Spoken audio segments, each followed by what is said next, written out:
Greetings and welcome back, folks. Rush Limbaugh, the EIB Network, and the Limbaugh Institute for Advanced Anti-Leftist Studies. Now more than ever.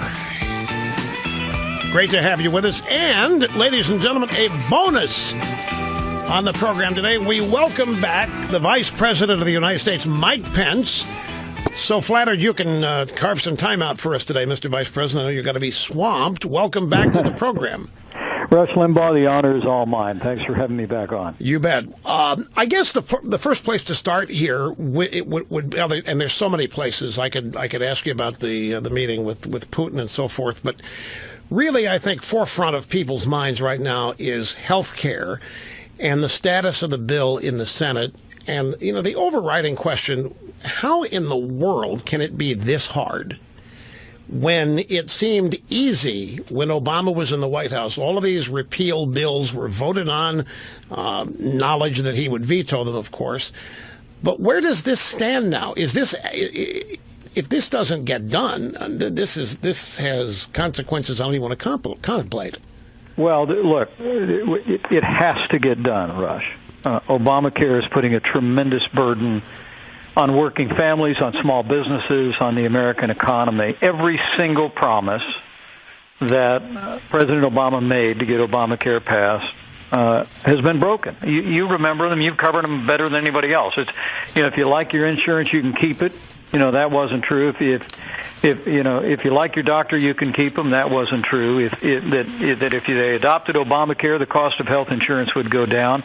We've seen the cost of health insurance rise in every state across the country, in some cases 200% and more. Families are hurting.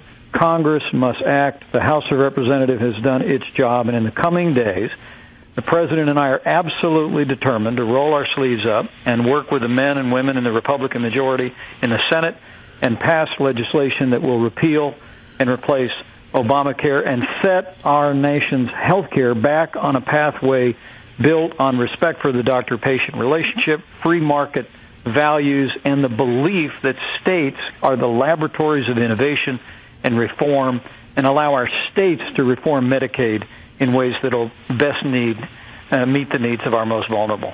So where are the obstacles? I know you don't want to name names. It would be helpful if you did, but I know you won't. But what are the obstacles? We've got 52 votes, plus yours if necessary, if it come down to that. But I hearken back that the way you just laid it out, what is so complicated? How could anybody disagree with what you just said? Well, I think it's always in the details. And look, you know, there's that old saying, Rush, if you like sausage, don't go where they make it, right? So if you like lawmaking, don't go where they make it in Washington, D.C. It's tough. I mean, Obamacare is literally imploding before our eyes. I mean, you have large areas of the country where people are down to only one choice in insurance, and in some cases, people have no choice in health insurance as a direct result of the collapsing failure of Obamacare. And so the challenges have to do with the complexity of this disastrous policy launched, and the best way for us to turn this national policy back in the direction of freedom. But it all begins with the elements of this bill. Remember, while this legislation doesn't do everything that we ultimately want to do, the president's committed to ultimately allowing Americans to buy health insurance across state lines, the way they buy life insurance, the way they buy car insurance. Yeah, but nobody's talking about. See, that's a great point, because nobody. That's so far down the road. Yeah, it's not even in the Cruz amendment. Right, we have to do it, but the reality is the budget rules that we're using to pass this bill with just 51 votes don't allow us to make that kind of a substantive change in the law, but the president's absolutely committed to it. But in this legislation, Rush, we accomplish enormous things. You remember 7 years ago when you were covering day in and day out when Obamacare became law. The most onerous aspect of Obamacare, the most onerous to you and to your millions of listeners, was the federal government for the first time ordered the American people to buy health insurance whether they want it or need it or not. I mean, that's not a policy built on the American principle of freedom. I mean, that a government mandate to every American that says you have to buy health insurance or you have to pay a tax penalty to the government. That goes away in the bill that's before the United States Senate and the one that already passed the House. The mandate goes away. The tax increases go away. Medicaid goes back to the state for the purposes of reform. That health savings accounts are greatly expanded so that people can become consumers in their own health care choices. But to your question, what's standing in the way is just obviously every member of Congress has their own opinion, and this administration, as we did with the House of Representatives, is determined to work with each member to address their needs. But we are very close, Rush. If I had one message for your tens of millions of listeners around America, is this is the moment, now is the time. If you're one of those Americans who want to see Obamacare repealed and replaced, we literally are days or maybe just weeks away from being able to accomplish that historic objective. But it's going to take every American within the sound of my voice who wants to see us start over on health care reform built on freedom and federalism and state-based reform to let their voice be heard, let their elected officials know where they stand. And the President and I and our whole team are going to continue to work with the Senate, and I think we're going to get it done. Let me get specific with you about something that I spoke to Ted Cruz last week about his amendment, interviewing him for the next issue of my newsletter. And there are the three mandates that are in Obamacare, and most people are only aware of two.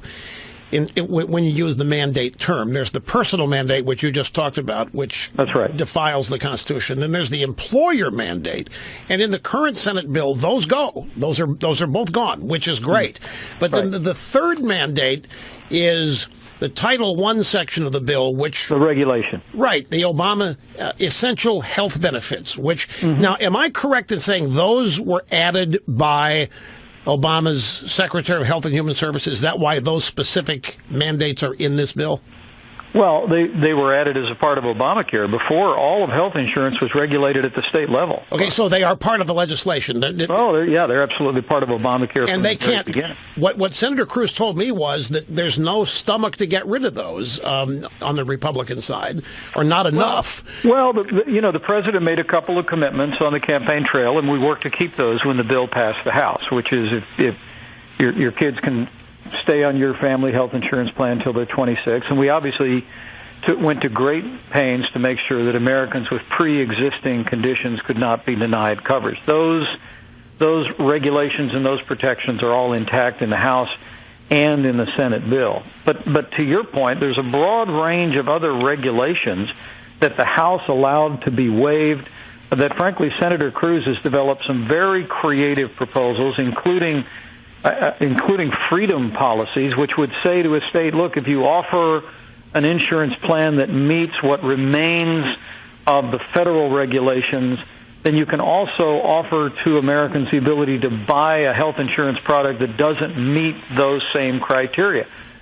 Rush, that's what freedom looks like, isn't it? I mean, come on. We're talking about people being able to go to a marketplace and to say, look, if I want all the benefits that are listed here, some of which are certified by the state or even the federal government, I'll pay for that. If I don't want all of those benefits, I ought to be able to buy that as well. That's ultimately a free market principle. Precisely. Where President Trump is driving health care reform, but it all begins with repealing and replacing Obamacare. Well, the reason why all this is crucial is because, as many people will acknowledge, some won't, Obamacare was designed to implode in part so as to further the public's acclamation for single payer. If Obamacare, which was sold as the greatest panacea ever, if not even that can work, the thinking goes, I guess the government's going to have to take over. That's where, if Obamacare stays intact, that's where we're headed. We're headed to single payer.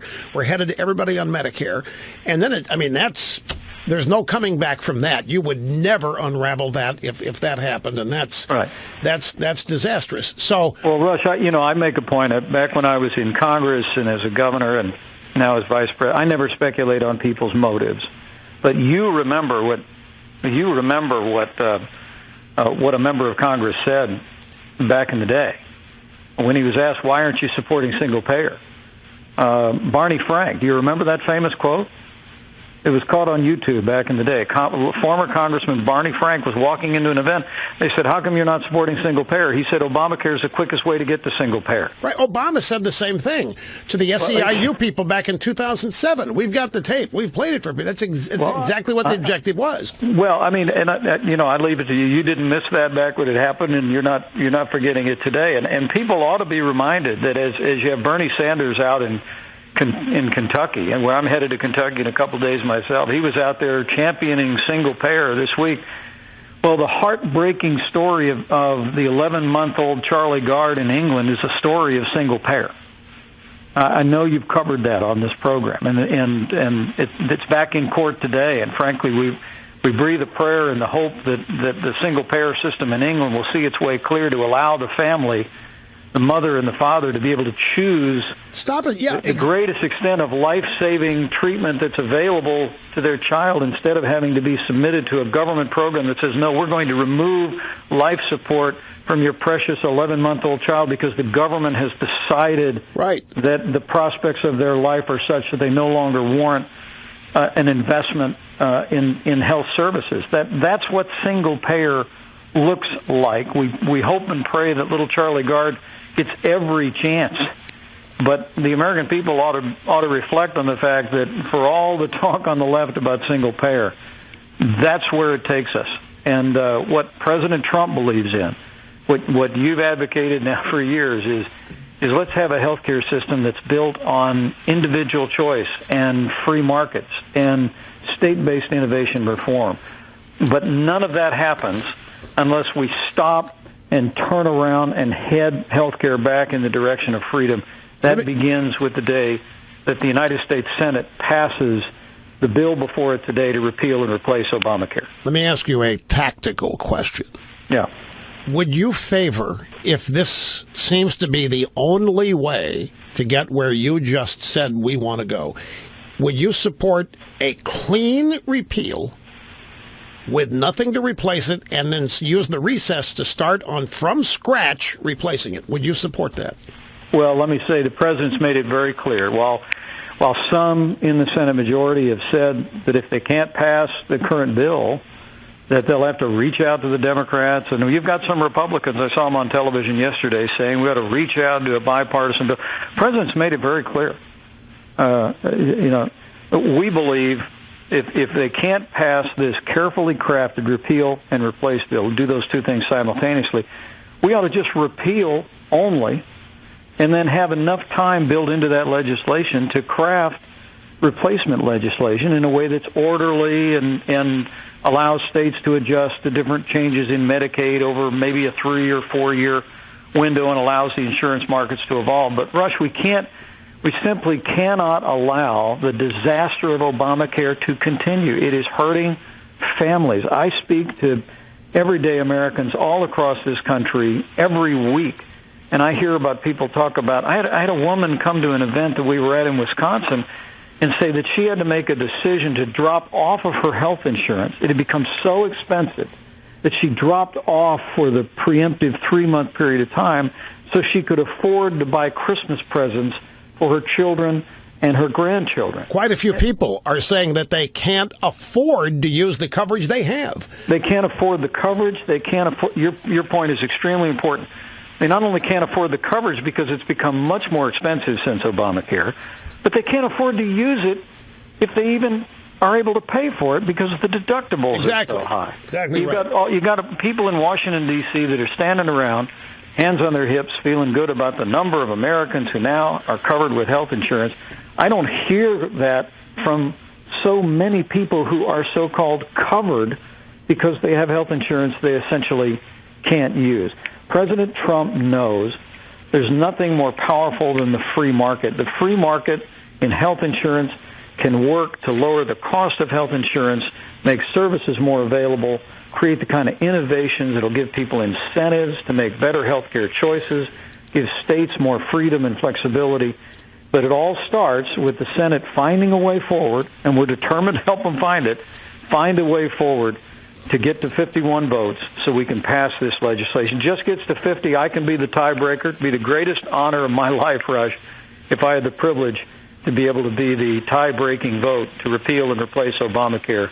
But we're going to work for every single vote in the United States Senate. The time has come to repeal and replace Obamacare, and with the support of the American people and with great, strong voices like yours across the country, I believe we're going to do it. Well, I appreciate your call and your time here. And I know this is, Mr. Vice President, this is the exact situation, and I'm not trying to stir anything up here. This is the exact kind of situation that Trump voters expected him to excel at. This is the talent that he was going to bring from outside the Beltway to the belts to inside to get people to That's right. do the right thing, to not insult anybody, but just, hey, this is how we're going to do it. We're going to get it done the right way. People have high hopes for President Trump in this. Well, just know this, Rush. The next time you turn on the cable TV and the next time you hear somebody pronouncing the Senate repeal and replace bill dead on arrival, remember that's exactly what the national media said about the House bill. And that's because they didn't understand the kind of deal maker that President Donald Trump is. He's working the phones, he's leaning into the effort, and I believe that with the strong support of the American people, with this president in the Oval Office, we're going to get it done. We're going to repeal and replace Obamacare, but the time is now. Thank you very much for your time, Mr. Vice President, and all the best to your family as well. Thank you, Rush. Great to be with you. You bet. Vice President Mike Pence. Folks, it's time to start sending faxes and emails and making phone calls. Is that what you got? But I mean, that's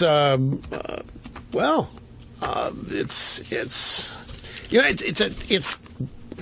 Some people wonder if that still works anymore.